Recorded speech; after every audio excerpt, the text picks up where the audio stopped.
Hello friends, welcome to my YouTube channel.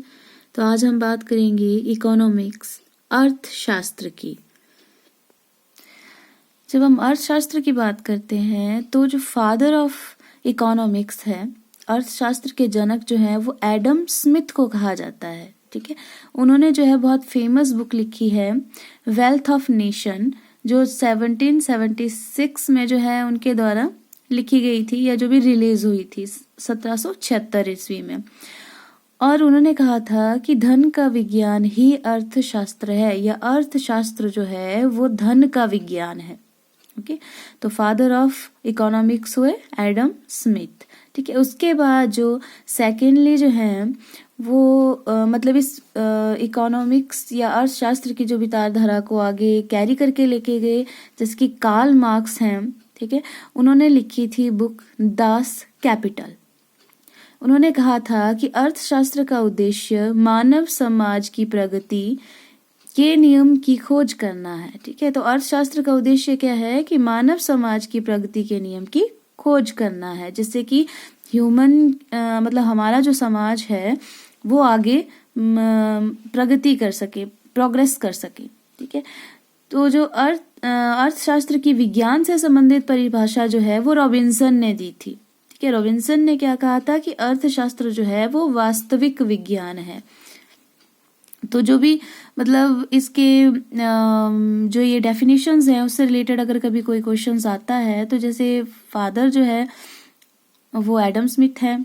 ठीक है, जो कार्ल मार्क्स हैं उन्होंने जो है वो इसको मानव समाज की प्रगति से रिलेटेड जो है वो अर्थशास्त्र को एक मतलब नई डेफिनेशन दी। और जो रॉबिन्सन है उन्होंने विज्ञान से संबंधित परिभाषा जो है वो अर्थशास्त्र की दी है। नेक्स्ट कुछ बुक्स हैं, 2-3 बुक्स के नाम हैं जो कि मे बी कभी पूछे जा सकते हैं, जैसे कि nature of significance of economic science book जो है उसके ऑथर है रॉबिन्सन। प्रिंसिपल ऑफ इकोनॉमिक्स के ऑथर है Marshall. And foundation of economic analysis जो है वो सैमुअल्स ने लिखी है।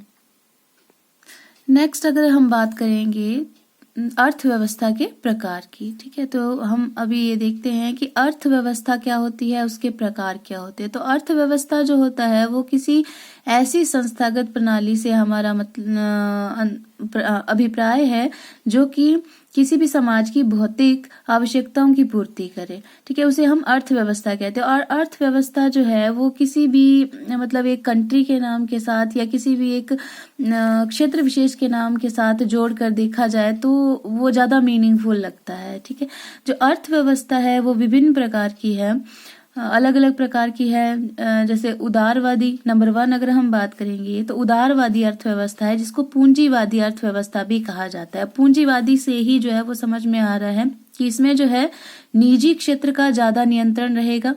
ठीक है, निजी क्षेत्र का ज्यादा नियंत्रण रहेगा और जो केंद्र है या जो सरकार है उसका न्यूनतम नियंत्रण होता है। ठीक है, मतलब जो भी आर्थिक गतिविधियां होती है उसमें जो हमारे पास निजी क्षेत्र है उसका अधिक प्रभाव रहता है, निजी क्षेत्र ज्यादा स्वतंत्र रहता है, और जो भी केंद्र है या राज्य है उसका न्यूनतम नियंत्रण होता है उसके ऊपर। ठीक है, तो इसमें हमारे पास जो अर्थव्यवस्था आती है जैसे यूएसए की है, फ्रांस की है, ब्रिटेन की है, ऐसी जो अर्थव्यवस्थाएं हैं वो पूंजीवादी या उदारवादी अर्थव्यवस्थाएं कहलाती हैं। जो सेकंड है हमारे पास दैट इज समाजवादी अर्थव्यवस्था। अब समाजवादी से ही समझ में आ रहा है, समाजवादी अर्थव्यवस्था जो होता है इसमें जो केंद्र होता है उसकी महत्वपूर्ण शक्ति होती है। मतलब कि राज्य में जो केंद्र होता है वही सरकार जो है वही नियंत्रण करेगी, उसमें जो भी आर्थिक गतिविधियां होगी उसके ऊपर नियंत्रण होगा सरकार का। और जो निजी क्षेत्र होगा मतलब वो भी मतलब जो वर्क जो भी करेगा वो मतलब उसका बहुत न्यूनतम वर्क होगा, अगर करेगा भी तो वो सरकार की या राज्य की या केंद्र की जो है वो सहमति से करेगा। ठीक है, तो जो समाजवादी अर्थव्यवस्था है जिसमें केंद्र ज्यादा महत्व रखता है दैट इज वो चीन में है, क्यूबा में है, और जो भूतपूर्व सोवियत संघ है, ठीक है, यूएसएसआर, वहां पे भी समाजवादी अर्थव्यवस्था थी। फिर नेक्स्ट हमारे पास थर्ड है दैट इज मिश्रित अर्थव्यवस्था। जो मिश्रित अर्थव्यवस्था है इसमें समाजवादी और उदारवादी दोनों प्रकार की अर्थव्यवस्था जो है वो पाई जाती हैं, इसीलिए इसको मिश्रित अर्थव्यवस्था कहा जाता है। मतलब दोनों प्रकार की अर्थव्यवस्थाओं का ये मिश्रण है, इसीलिए मिश्रित अर्थव्यवस्था है। और इसमें क्या है, निजी और जो भी जो प्राइवेट क्षेत्र होते हैं और जो केंद्र होता है, जो सरकारी क्षेत्र होते हैं, उन सबका जो है वो बराबर योगदान रहता है। ठीक है, निजी क्षेत्र का, सार्वजनिक क्षेत्र का बराबर जो है वो उनमें योगदान रहता है किसी भी क्षेत्र की या किसी भी कंट्री की आर्थिक गतिविधियों पर। तो इसमें जो है वो भारत की अर्थव्यवस्था जो है वो इसका एक बहुत बेस्ट जो है वो उदाहरण है मिश्रित अर्थव्यवस्था का, क्योंकि हमारे यहाँ पे प्राइवेटाइजेशन भी है और सरकारी या सार्वजनिक क्षेत्र जो है उसका भी व्यापक योगदान रहता है। ठीक है, फिर नेक्स्ट हमारे पास है खुली अर्थव्यवस्था। जो खुली अर्थव्यवस्था है ये इसमें उदारवादी या मतलब उदारवादी, बहुत ज्यादा उदारवादी या जो निजी जो भी क्षेत्र होते हैं उनकी ज्यादा जो है वो मतलब उसके ज्यादा प्रभाव में रहते हैं। ठीक है, इसमें आयात निर्यात पर जो होते हैं वो न्यूनतम प्रतिबंध होते हैं। ठीक है, इसे खुली अर्थव्यवस्था कहते हैं, मतलब ओपन इकोनॉमी इसको कहा जाएगा। तो हांगकांग या सिंगापुर की अर्थव्यवस्था जो है वो खुली अर्थव्यवस्था है।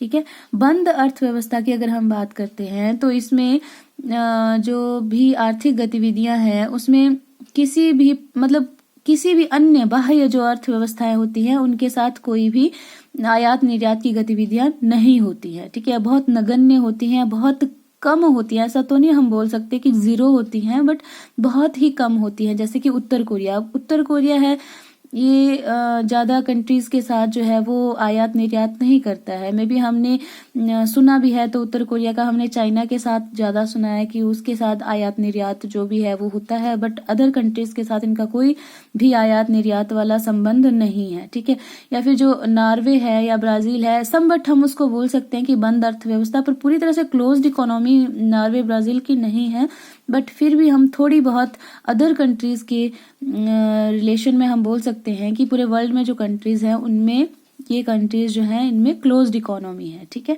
तो बेस्ट एग्जांपल इसमें उत्तर कोरिया का ही रहेगा। तो ये हमारे पास थी जो पूरे विश्व की अर्थव्यवस्था है अलग अलग। ठीक है, तो यहीं तक हमारा वीडियो था अर्थव्यवस्था के प्रकार तक। अगर आपको मेरा वीडियो पसंद आया हो तो please like, share and subscribe करना ना भूले।